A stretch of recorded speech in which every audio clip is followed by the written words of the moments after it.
Conflicts in Syria, Iraq, Central African Republic and South Sudan are all stretching UN resources to their limits.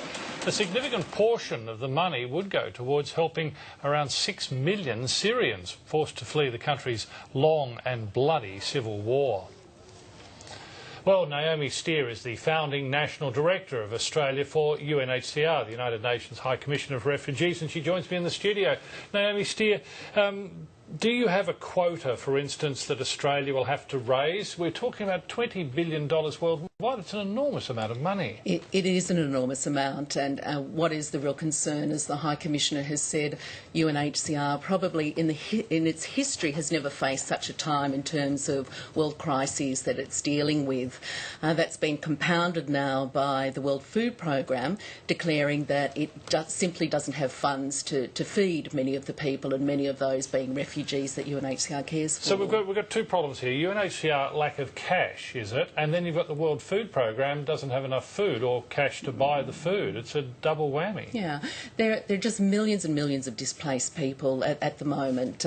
Syria, Central African Republic, South Sudan, all have resulted in thousands of people fleeing their homes trying to find safe refuge with UNHCR. But what we're seeing is they're fleeing, for example, famine in South Sudan and then moving into camps in Ethiopia, and UNHCR simply doesn't have the funds to feed them when they get there. Because I was going to ask you, why is there such a shortfall in the funding? Because we know that there are conflicts in parts of Sudan. We know that there is food shortages in areas of sub-Sahara.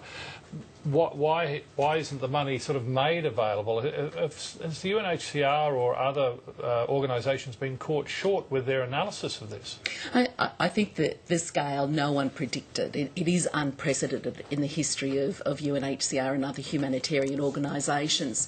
For the World Food Programme, who is UNHCR's key partner in feeding refugees in camps, it lives literally from month to month itself, relying on government donations, and for the month of December, those donations haven't been forthcoming.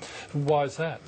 There are a number of reasons, but I understand that the United States and various other governments, for various reasons, simply haven't delivered what was expected. That's very disappointing, isn't it? The Christmas of all time, you should be actually giving more. Well, look, it's not only disappointing, it's extremely dire. I visit refugee camps all the time. I've been in Somalia, I've been into Dub refugee camp, the world's biggest refugee camp. I was in Congo in June, and I was in Kakuma refugee camp in Kenya earlier this year. And everybody I spoke to at that time complained of being hungry. In the average food basket, that's 2,100 calories. What UNHCR and WFP have been forced to provide is 800 calories. So you imagine you or myself surviving on that, and it really is a dire situation, and UNHCR is calling on the support both of the Australian government and the Australian people to provide funding to help it feed the refugees who need with that in mind, you've mentioned that the United States isn't meeting its obligations. Is Australia meeting its? The Australian government has been a very good quality donor to both WFP and UNHCR, and it has really stepped up to take responsibility for humanitarian support. Right now, however, we'd be asking for even more support from the Australian government, but also from individual Australians who, as you say, at this time in Christmas, living in Australia where we have so much opportunity, it really is a time to think of other people who have nobody else to call for help on.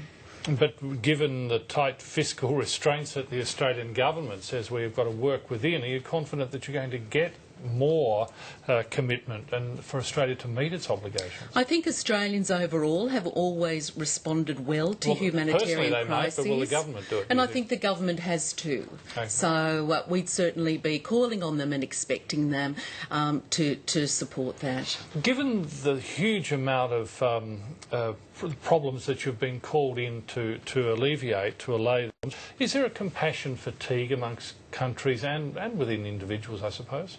I think if people don't see an end, certainly both from a government point of view and an individual point of view, they want to see that things are improving. Want to see that things are improved. And again, from my own personal experience, I was in Somalia during the famine in 2011, and I was able to see the physical proof of aid being delivered, supplementary feeding, ready-to-use foods like plumpy nut, which immediately restore health, and that immediate impact on those affected.